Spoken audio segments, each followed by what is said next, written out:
En noviembre de 2021, en la Feria Aérea de Dubái, la delegación rusa mostró una animación en una pantalla grande en la que su caza más nuevo apunta y derriba un F-35 estadounidense, luego vuela hacia el sol poniente y en la pantalla aparecen las palabras jaque mate. El público, formado por representantes de varias docenas de ejércitos del mundo, lo miró con una mezcla de curiosidad e incredulidad, porque el avión que se suponía derrotaría a la aviación occidental estaba parado en la pista a varios cientos de metros de distancia y ni siquiera podía moverse de su lugar. Cuando los periodistas se acercaron y miraron la parte trasera, descubrieron que gran parte de la sección trasera del fuselaje estaba hecha de madera contrachapada común. Rusia acababa de presentar al mundo su caza de quinta generación más peligroso y era medio de madera. Para comprender cómo sucedió esto, es necesario retroceder unos años y observar la situación en la que se encontraba la industria de la aviación rusa a principios de la tercera década del siglo XXI. Durante décadas, la Unión Soviética y luego la Federación de Rusia construyeron su posición en el mercado de exportación gracias a cazas ligeros y baratos que se vendían a decenas de países de todo el mundo. El MiG-21 se convirtió en uno de los aviones de combate más producidos de la historia, con más de 11.000 unidades fabricadas. El MiG-23 Flyer fue otro éxito de exportación, llegando a las fuerzas aéreas de países desde Cuba hasta Etiopía. Estas máquinas no eran de última generación, pero eran baratas, fáciles de usar y lo suficientemente efectivas para que sus clientes mantuvieran una fuerza aérea creíble a una fracción del precio de sus contrapartes occidentales. El problema era que esta era había terminado. En 2021, la mayoría de estas viejas máquinas estaban muriendo en los aeropuertos de los países del tercer mundo, y los países que alguna vez compraron aviones de combate rusos en grandes cantidades comenzaron a buscar algo más nuevo. El mercado estaba dominado por el F-16 estadounidense y su sucesor, el multifunción F-35 Lightning II, que ofrecía tecnología sigilosa, fusión avanzada de sensores y capacidades centradas en la red con las que los diseños más antiguos solo podían soñar. Rusia tenía su caza pesado de quinta generación, el Sub-57, apodado Felón, pero costaba una fortuna y se producía a un ritmo que era difícil llamar producción en masa. En abril de 2025, solo se habían entregado 44, mientras que los estadounidenses ya tenían más de 1000 F-35 y China tenía cientos de sus J-20. Fue en este hueco del mercado donde la oficina de diseño vio una oportunidad. Se necesitaba un caza polivalente, monomotor, ligero y nuevo que pudiera llenar el vacío entre las costosas máquinas de quinta generación y las envejecidas flotas de cuarta generación. Un avión que sería lo suficientemente moderno como para representar una amenaza real, pero también lo suficientemente barato como para que los países que no pudieran permitirse la tecnología estadounidense o China pudieran comprarlo en cantidades razonables. Y aquí comienza el elemento más sorprendente de toda la historia, porque el proyecto Su-75 Checkmate no fue encargado por el Ministerio de Defensa ruso. Sukhoi, una empresa privada con estrechos vínculos con el Estado, empezó a trabajar por iniciativa propia y con su propio dinero. El jefe del consorcio Rostec, Sergei Chemezov, admitió públicamente que el desarrollo del caza corre a cargo de la empresa, con la esperanza de atraer a recién llegados extranjeros. Era como construir una casa sin comprador, esperando que alguien apareciera con una maleta llena de dinero en efectivo. Los trabajos de diseño comenzaron a principios de 2020, y en mayo de 2021, se completó el primer demostrador, denominado LTSM, en la planta de aviación de Komsomolsk con Amur. El ritmo era vertiginoso y Sukhoi se jactaba de que el Su-75 era el primer avión ruso diseñado íntegramente con supercomputadoras, sin modelos de túneles tradicionales ni prototipos experimentales. En septiembre de 2021, el aparato llegó al aeropuerto Max, cerca de Moscú, donde fue presentado personalmente por el presidente Vladimir Putin.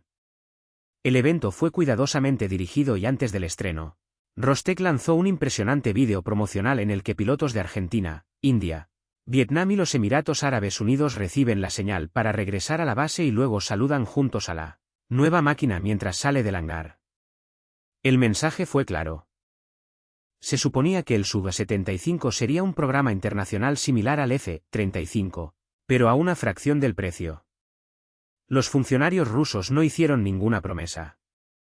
El director de United Aeronautics Corporation, Yuri Slusar, anunció que el primer vuelo se realizará en 2023 y que la producción en serie comenzará en finales De 2025. El diseñador jefe Alexei Bulatov presentó parámetros impresionantes, incluida una velocidad máxima de hasta Mach 2. Alcance de 3.000 kilómetros y capacidad para transportar 7.400 kilogramos de armas. Se esperaba que el precio estuviera entre 25 y 30 millones de dólares por unidad, de 3 a 4 veces menos que el F-35.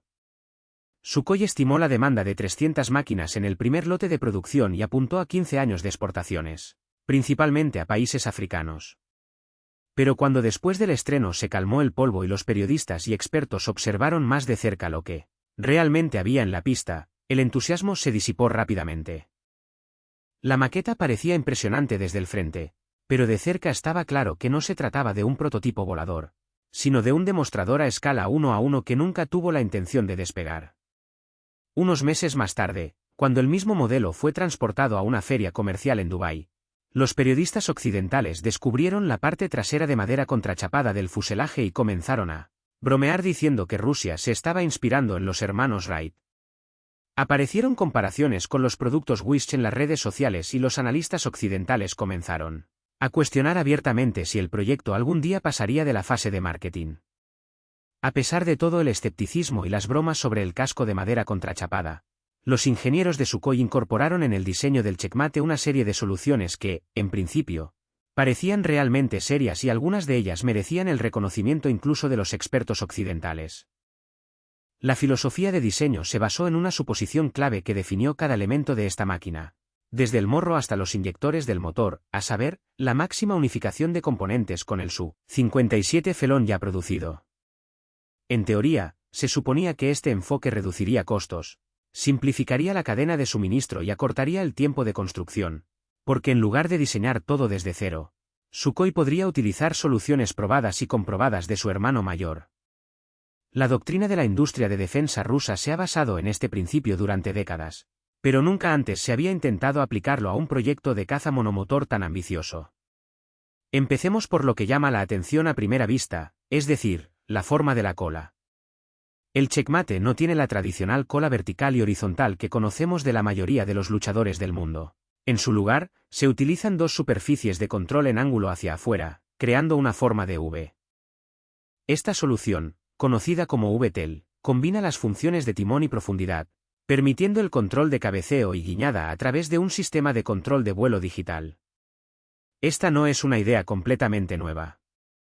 Se puede encontrar una configuración similar en el Lockheed F-117 Nighthawk estadounidense, el primer avión furtivo de producción, así como en muchos planeadores y vehículos deportivos ligeros. Pero en el contexto del caza ruso de quinta generación, esta fue una solución revolucionaria, porque Rusia tradicionalmente ha preferido los sistemas aerodinámicos clásicos con un doble puntal vertical, como en el Sub-27 o el Sub-57. El cambio a la cola en V tenía un objetivo específico: reducir radicalmente la señal de radar de la parte trasera, porque los estabilizadores verticales tradicionales son una de las mayores fuentes de reflexión del radar. Otro elemento que llamó la atención de diseñadores y analistas de todo el mundo fue la entrada de aire situada bajo el fuselaje delantero. Checkmate recibió la llamada entrada supersónica sin ductos, marcada en la literatura como DSI, de la entrada supersónica sin desviador inglesa. Las tomas de aire tradicionales de los cazas supersónicos requieren conductos y deflectores complejos que ralentizan el flujo de aire antes de que llegue al compresor del motor. El sistema DSI sustituye todo esto por una joroba convexa de forma especial en la superficie de admisión que hace el mismo trabajo, pero sin piezas móviles, sin peso extra y sin necesidad de un costoso mantenimiento.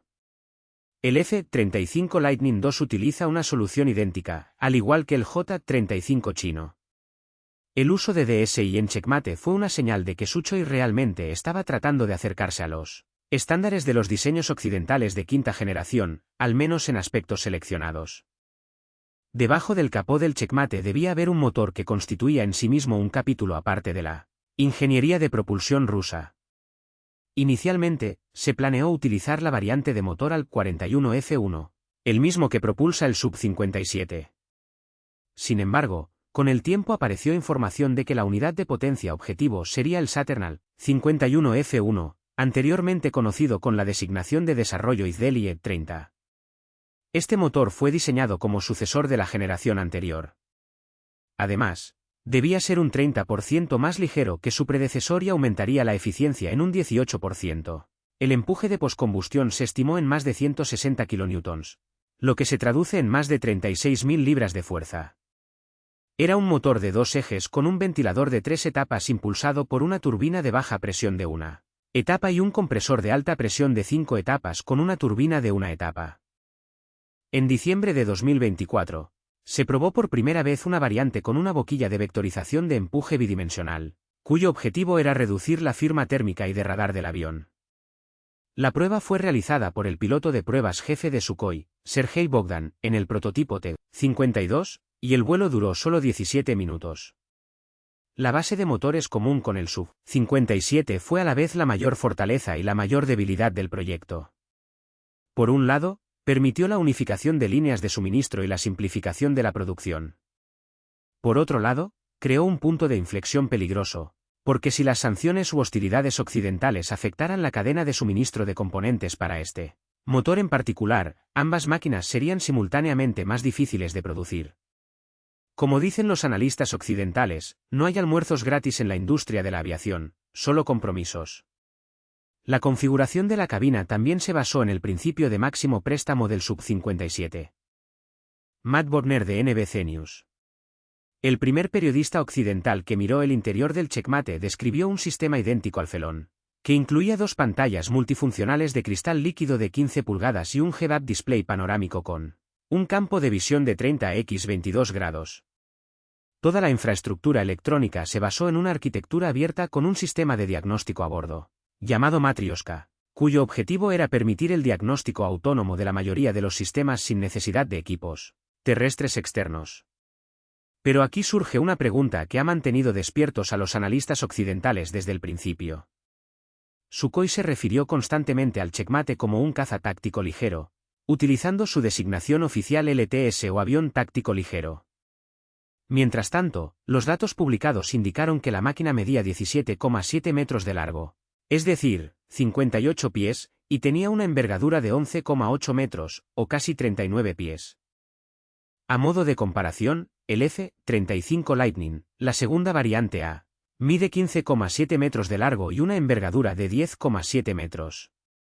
Por lo tanto, el checkmate era 2 metros más largo y más de 1 metro más ancho que el avión, lo que en sí mismo no se considera pequeño. El peso máximo al despegue es de 26.000 kilogramos o más de 57.000 libras. Colocó la máquina rusa más cerca de la categoría de caza medio que de la categoría de caza ligero. Cada centímetro adicional de casco y cada kilogramo adicional de peso significa una mayor superficie para reflejar las ondas de radar, más combustible necesario para las maniobras y más material que debe cubrirse con revestimientos especiales que absorben la radiación. Llamar ligero a este avión era, en el mejor de los casos, cuestionable. Si hay que creer en los materiales promocionales, se pretendía que el checkmate fuera capaz de alcanzar velocidades de Mach 1,8 a 2 con los posquemadores activados, lo que lo haría más rápido que el F-35, que tiene un límite oficial de Mach 1,6. Aunque se trata del llamado límite suave, que resulta de la degradación de los revestimientos sigilosos a velocidades más altas. La doctrina aérea rusa siempre se ha centrado en la velocidad y la maniobrabilidad en el combate aéreo, mientras que los estadounidenses diseñaron el F-35 principalmente como una plataforma que destruye al enemigo antes de que éste se dé cuenta de su presencia. Estas dos filosofías eran fundamentalmente diferentes y definían todos los aspectos de ambas máquinas, desde la forma del casco hasta la priorización de los sistemas de armas. El techo operativo del checkmate se fijó en 16.500 metros, lo que corresponde a 54.000 pies y es un valor comparable al de su rival americano. El alcance de crucero debía alcanzar los 3.000 kilómetros en reserva interna, aunque el alcance operativo de combate en condiciones reales, teniendo en cuenta la carga de armas y las maniobras tácticas, se estimaba entre 1.000 y 1.500 kilómetros. La estructura debía soportar fuerzas G de hasta 8G, lo que demostraba la ambición de crear una máquina capaz de realizar maniobras agresivas en combate aéreo, cuerpo a cuerpo. Uno de los elementos más intrigantes de la especificación era la supuesta capacidad de realizar despegues y aterrizajes cortos en pistas de solo 400 a 500 metros de largo. Para Rusia, que tradicionalmente ha construido máquinas cada vez más grandes y pesadas que requieren pistas largas de hormigón, Esto supuso un cambio radical con respecto a su filosofía anterior. Pero tenía mucho sentido en el contexto de las exportaciones, porque en ¿cuántos países compradores potenciales tenían una infraestructura aeroportuaria limitada? En la guerra moderna, las pistas de aterrizaje son uno de los primeros objetivos de ataque, y cuanto más corta sea la longitud de concreto necesaria para volar, más difícil será para el enemigo inutilizar completamente la flota en tierra. Esta capacidad debía lograrse combinando un alto empuje del motor con una vectorización de empuje tridimensional, que permitía desviar el flujo de gases de escape para acortar la carrera de despegue. El sistema de vectorización de empuje, pero si el checkmate se encontrara en un combate cuerpo a cuerpo con una máquina como el F-22 Raptor, cualquier piloto preferiría tener esta habilidad que no tenerla, aunque solo fuera para escapar de manera más efectiva. El espacio de armas se diseñó teniendo en cuenta la flexibilidad de configuración. Las bahías de armas internas podrían acomodar 5 misiles, incluidos 3 misiles aire-aire de alcance medio y 2 misiles de corto alcance, manteniendo un perfil de radar bajo.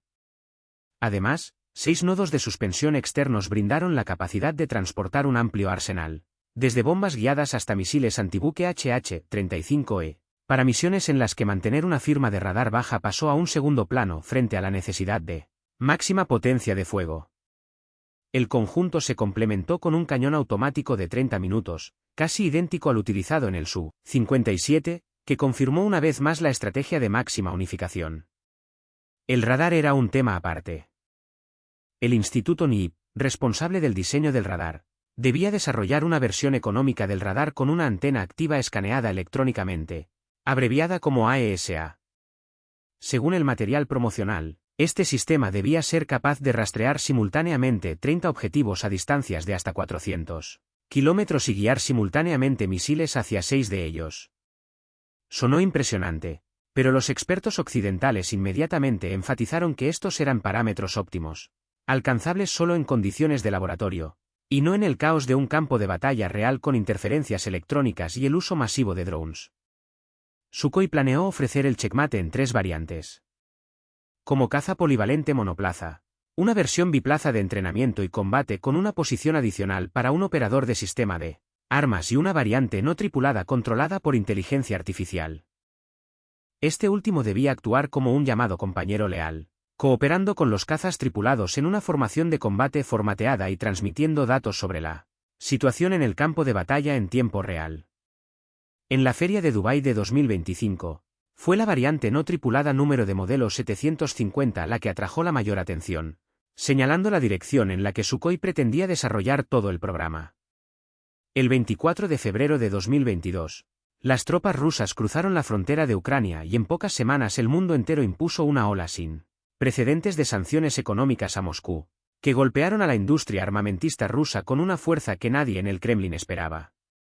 Para el programa Checkmate, fue el momento en que los planes ambiciosos chocaron con la brutal realidad, porque las restricciones internacionales cubrieron exactamente aquellas categorías de bienes sin las cuales es imposible construir un caza moderno.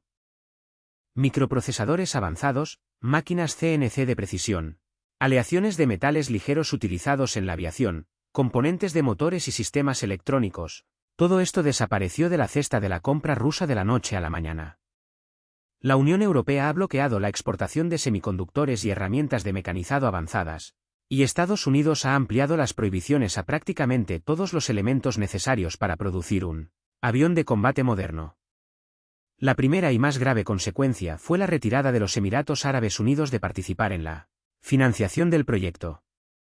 Abu Dhabi, que anteriormente había participado en el programa como posible socio y cofinanciador, congeló su cooperación, privando a Sukhoi y a United Aeronautics Corporation de una fuente crítica de capital externo. El proyecto, que se desarrolló desde el principio sin el apoyo total del presupuesto militar ruso, perdió repentinamente a su único inversor extranjero dispuesto a invertir dinero real. Eso.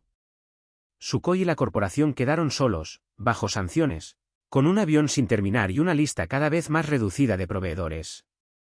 El horario de trabajo se derrumbó como un castillo de naipes. El primer vuelo, anunciado originalmente para 2023, se retrasó hasta 2024, luego hasta 2025 y luego hasta principios de 2026. Los medios estatales rusos finalmente señalaron a principios de 2027 como una fecha más realista. Cada cambio posterior profundizó el escepticismo de los observadores occidentales y erosionó la confianza de los potenciales clientes exportadores. Los funcionarios del Kremlin y los representantes de la industria de defensa argumentaron que los retrasos se debían a modificaciones previstas en el proyecto, no a sanciones.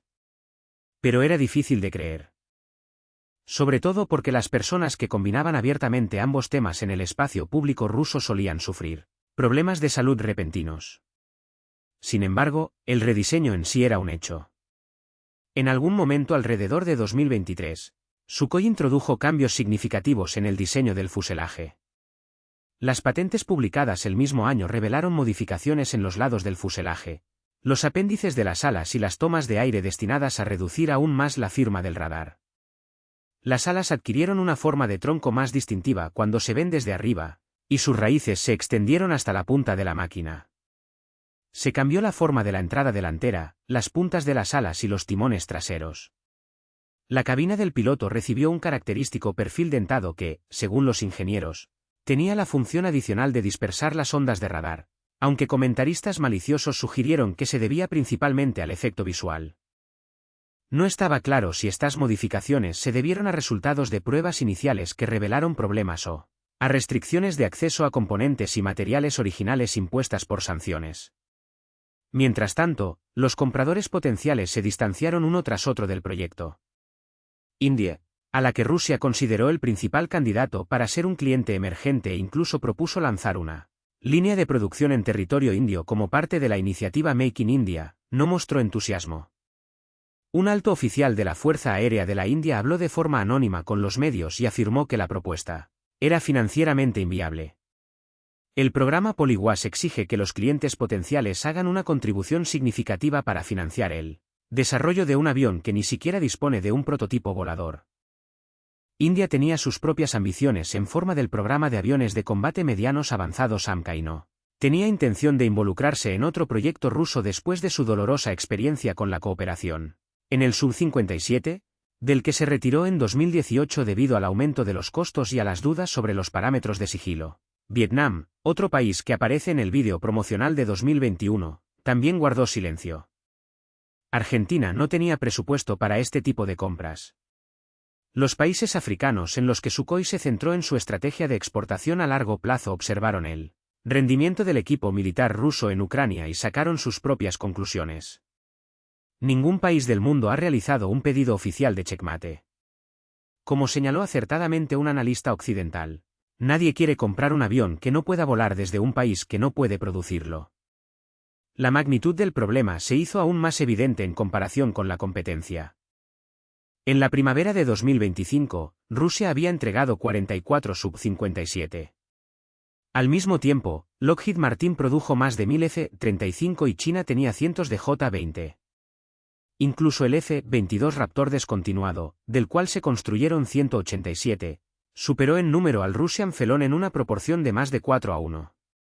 En noviembre de 2025, se celebró otra exhibición aérea internacional en Dubái, a la que la industria observó expectante, con la esperanza de que Rusia finalmente mostrara algo más que maquetas de plástico y diapositivas con animaciones por computadora. La delegación rusa trajo actualizaciones sobre el programa Checkmate, pero el avión en sí tampoco estuvo presente. En lugar de un prototipo volador, en el stand se presentaron 3 modelos a escala, una variante monoplaza, otra biplaza y una variante no tripulada. Junto a ellos se encontraba una maqueta del Sub-57 en versión de exportación, y en el aeropuerto se realizaron demostraciones de verano con vehículos reales, incluidos el Su-57, el IL-76M, el DEC-90 y el Yak-130. El Checkmate fue el único avión en el stand ruso que nunca se elevó ni un centímetro del suelo. Aún así, Sebrosteka, Sergei Chemezov y el piloto de pruebas jefe de Sukhoi, Sergei Bogdan, hicieron la declaración más audaz hasta el momento sobre el programa ante la cámara. Chemezov dijo que el prototipo se encuentra casi en la etapa de vuelo de prueba y que la producción comenzará en un futuro próximo. Bogdan fue aún más lejos, afirmando que el avión ya estaba en el salón de actos, en proceso de finalización. Los planes de tiempo estaban definidos y con la ayuda de Dios todo debería suceder muy pronto. Cuando se le preguntó sobre una fecha específica, respondió que el primer vuelo es a principios de 2026. Los medios estatales rusos casi inmediatamente después de estas declaraciones revisaron la fecha límite a principios de 2027, lo que en sí mismo decía más que cualquier anuncio oficial. Durante la feria de Dubái también se revelaron públicamente por primera vez algunos datos comparativos entre el Su-57 y el Checkmate en forma de una tabla oficial publicada por Rosoboronexport. Periodistas occidentales fotografiaron el tablero y lo publicaron en las redes sociales, lo que permitió a analistas de todo el mundo comparar los dos aviones uno al lado del otro por primera vez, basándose en datos provenientes directamente del fabricante. Irónicamente, uno de los conjuntos de información más detallados sobre Checkmate no provino de una presentación oficial, sino de una fotografía con un teléfono celular tomada por un periodista que se encontraba junto al stand. El profesor Justin Bronk del Real Instituto de Estudios de Defensa de Rusia, uno de los expertos occidentales más respetados en el campo de la aviación militar, al comentar sobre el programa Checkmate dijo algo que resumió perfectamente la situación de la industria de la aviación rusa. Afirmó que es relativamente fácil producir algo que parezca un caza furtivo y que pueda volar, pero es extremadamente difícil e inimaginablemente costoso mantener la producción de un sistema de armas que, en realidad, funcione como un avión de baja visibilidad. En otras palabras, construir un fuselaje que se asemeje a la forma de un avión de quinta generación es solo una fracción del problema, porque el verdadero desafío es la integración de sensores, software, revestimientos absorbentes de radar y toda la arquitectura centrada en la red que hace que un caza de este tipo sea verdaderamente invisible y verdaderamente letal. Y aquí llegamos a la pregunta fundamental que ha acompañado al programa Checkmate desde el principio. Cremi está jugando al ajedrez, llevando a cabo un juego estratégico de múltiples niveles en el que Checkmate es solo una espada diseñada para desviar la atención de otros programas de armas, o está jugando a las damas, tratando de compensar décadas de negligencia y atraso tecnológico con movimientos simples. Las promesas hechas en 2021 incluían 300 aviones en la primera serie de producción y exportaciones a varios países en un plazo de 15 años. La realidad, 5 años después, es que no hay ningún prototipo volador, ni pedidos, ni financiamiento extranjero y una industria aeroespacial estirada hasta el punto de ruptura entre reparar pérdidas de guerra, producir drones y tratar de mantener las líneas de ensamblaje existentes de Su-34M, Su-35S y Su-57. Y, sin embargo, el proyecto no fue cancelado. Rusia sigue invirtiendo capital político e industrial en él. Todavía lleva modelos a ferias internacionales y sigue haciendo promesas que pospone periódicamente un año más. Es posible que Jaque Mate nunca surque los cielos en la forma prometida al mundo en 2021. O tal vez algún día aparezca en el campo de entrenamiento de Komsomolsk del Amur y sorprenda a todos los escépticos. Una cosa es segura. El destino de este avión no depende solo de un caza. Esta es una prueba de credibilidad de toda la industria de la aviación rusa en una era de sanciones y guerra. Hasta que vuele Checkmate, seguirá siendo lo que fue desde el primer día. Una promesa encerrada en un fuselaje, que resultó ser mitad de madera contrachapada en uno de los espectáculos aéreos más importantes del mundo. Si esta historia te pareció interesante, deja un pulgar hacia arriba. Escribe en un comentario si crees que Checkmate algún día tendrá éxito y suscríbete al canal para no perderte más historias sobre las máquinas de guerra más controvertidas del mundo.